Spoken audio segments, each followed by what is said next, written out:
Have your first upcoming move on military orders? Here are all the basic terms you need to know in under 3 minutes. You're definitely going to want to save this post for later. So first we have PCS, or permanent change of station. Then we have POA, or power of attorney. So if the service member will be unavailable or not present for any reason throughout any point of the PCS process, acquiring power of attorney to do things such as signing a lease, purchasing a vehicle, etc. may be needed. Contact JAG, or Judge Advocate General, aka military attorneys, for more information.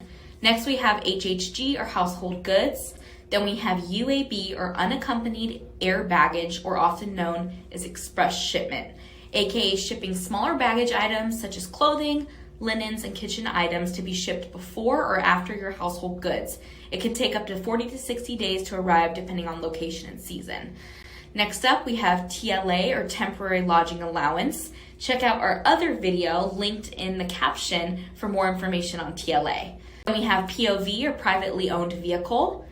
VPC, which is Vehicle Processing Center, and this is where you'll drop off and pick up your vehicle if the government is paying for shipment. Then we have LES, or leave and earning statement, which is basically the equivalent of a military pay stub. Next up, we have BAH, or basic allowance for housing, or the portion of income that varies based on the cost of living where you're moving to. Next up, we have OHA, or OHA, which is overseas housing allowance.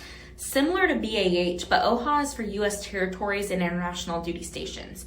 Unlike BAH, you are not allowed to keep the difference if your housing expenses are lower than the allotted allowance.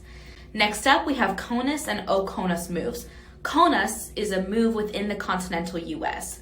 OCONUS is a move outside of the continental U.S., aka like Alaska, Hawaii, U.S.-owned territory, or other international duty stations.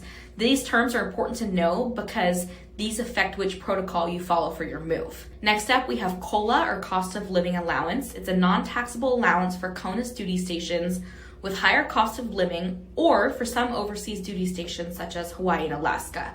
Finally, we have PPM, or personally procured move, where you do the move yourself with the potential to get reimbursed for up to 95 to 100% of GCC, or government constructive cost.